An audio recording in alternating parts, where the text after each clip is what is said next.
Here with Mitch, so many questions to ask you, so many questions. But I think the one that's like burning the most on my mind is I want to know, after you told the house guest that if any member of the third wheel would make it to the end, you would vote for them, and you didn't do that. So I need the rationale, because that's the first thing when I was watching the finale I thought of.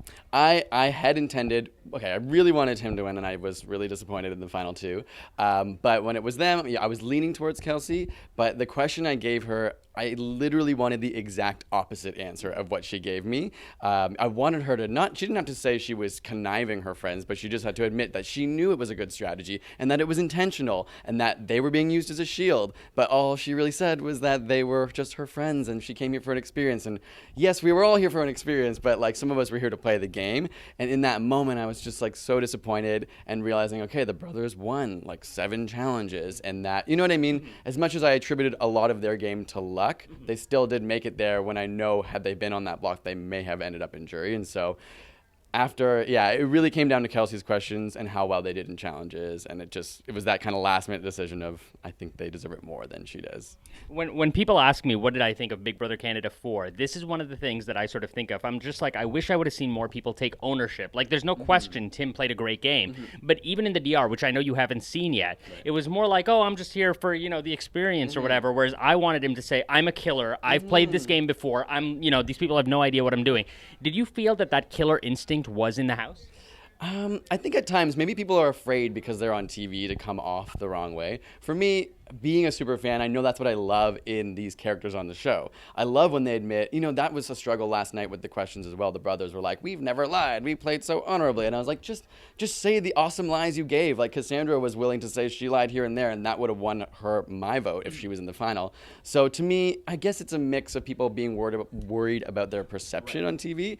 And I do wish the same thing. I wish people would just own it and say like, I'm playing cutthroat because I want to win this game. Does it bother you, like, the fact that a twist is what got rid of you? Like, I think everybody who's read me knows that I do not like twists. I do not want any twists at all. Like, I just want a straight game. Like, for somebody like you, who pretty much was playing a perfect game, somebody who everybody picked to win at the start of the game, when a twist comes in like that, and, like, it's through no fault of your own that you get evicted, what does that feel like? And, like, sort of what kind of resounding feeling did you have about it in the jury house? Yeah, I mean, of course it was a bummer in some regards. Like, I really wanted to take this game or go as far as I could. But at the same time, when it happened, it was a challenge for me. I was excited to be able to overcome. My game to that point had been pretty quiet and behind the scenes, and it allowed me to sort of mutate my own game and see what I was capable of, even though I didn't pull it out. And you just kind of have to come to terms with, like, especially Big Brother Canada, it has twists, and someone's going to get caught in the crosshairs of that every single season. Some of my favorites have been in that exact same situation, so it doesn't take away, I hope it doesn't take away from my game, and people could see what potential might have been there for my game. Yeah, it's a bummer, but you kind of have to live with it, I guess.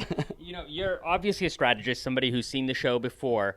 Can you tell me if, if it's a pair of people playing together as one, my opening strategic move would be like, I don't care what they're like. I don't care how much I like them. There's 2 of them. We got to get rid of them first. Why didn't that happen?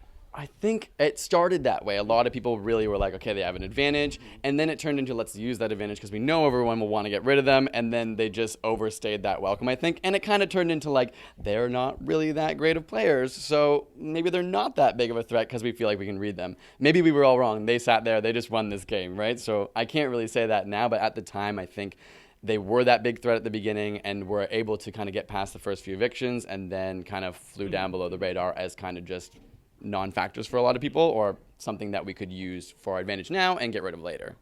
A lot of people thought that you and Tim were the best players this season, and everybody was sort of like, I wish Tim and Mitch would get together. I wish Tim and Mitch would get together. Was there any point where that might have happened, or were you sort of on opposite sides, not opposite like enemies, but just sort of like working with other people? It was like, the one thing I think back on now, I knew Tim, as soon as he walked in, I could understand he was one of the smartest social players that was going to be in this house, even though he was faking it and just being like, I'm just here to have fun, whatever. Right. And I knew he would be able to read my game more than anyone else. And I think that scared me. It scared me that if I spent time talking to him, he would know my game and know he needed to get rid of me. And that would only make me more vulnerable by opening up to him.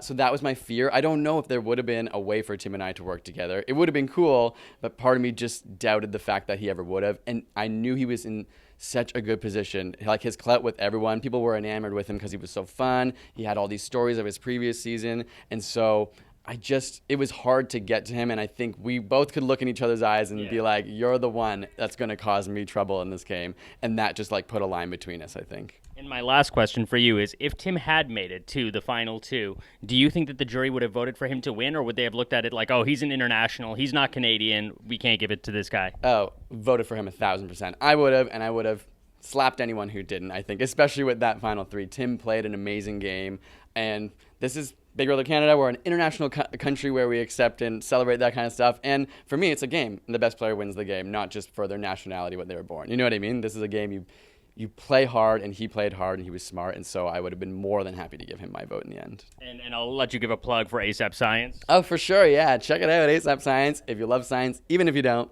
youtube.com/ASAP Science. Check it out. Amazing. Mitch, All right, thank you so so nice much. to meet you. Nice to meet you.